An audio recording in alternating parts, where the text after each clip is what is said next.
السلام علیکم ورحمۃ اللہ وبرکاتہ۔ کیا آپ جانتے ہیں کہ مکڑی بچے پیدا کرنے کے بعد بچے کے باپ کو کیوں مار دیتی ہے؟ وہ بچے بڑے ہو کر ماں کے ساتھ کیا سلوک کرتے ہیں؟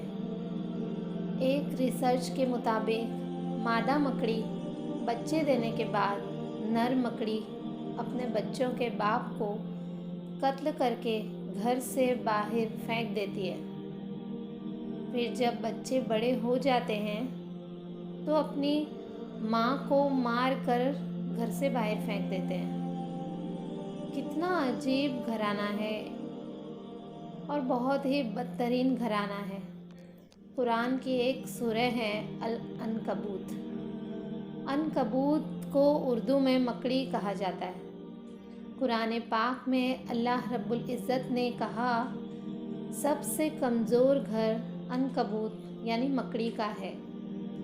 قرآن کا کرشمہ دیکھیے، ایک سینٹنس میں ہی مکڑی کے گھرانے کی پوری کہانی بیان کر دی ہے۔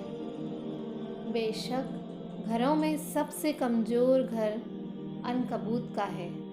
اگر یہ انسان جانتے، انسان مکڑی کے گھر کی دکھائی دینے والی کمزوری کو تو جانتے ہیں، مگر اس کے گھر کی نہ دکھائی دینے والی کمزوری یعنی ان کی آپس میں دشمنی اور مکڑی کے ایک دوسرے کے ساتھ برتاؤ سے بے خبر ہیں۔ اب سائنس کی وجہ سے اس کمزوری کو بھی جاننے لگے۔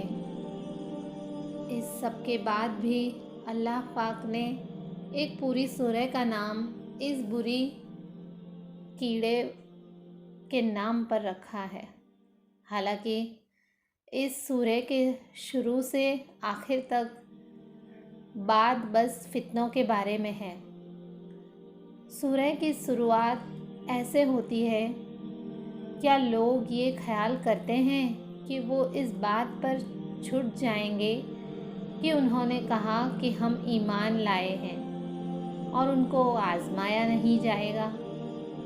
اور فرمایا لوگوں میں سے کچھ ایسے ہیں جو کہتے ہیں کہ ہم ایمان لائے، مگر جب ان کو اللہ کی راہ میں تکلیفیں دی جاتی ہے تو لوگوں کی آزمائش کو اللہ کے عذاب کی طرح سمجھتے ہیں۔ تو میرے پیارے دوستوں، آپ کے ذہن میں یہ سوال پیدا ہو سکتا ہے کہ مکڑی کا فتنوں اور آزمائشوں سے کیا تعلق ہے؟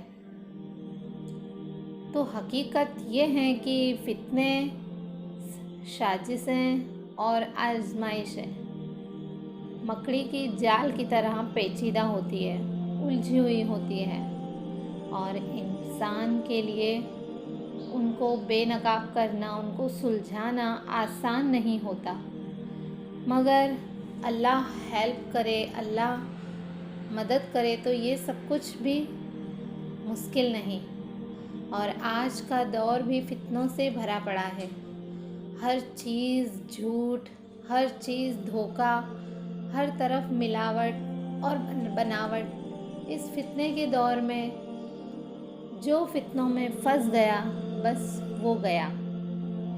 اللہ ہم سب کی فتنوں اور سازشوں سے حفاظت کرے، آمین، اور ہمیں دین اسلام کی سمجھ اور استقامت عطا کرے، آمین یا رب العالمین۔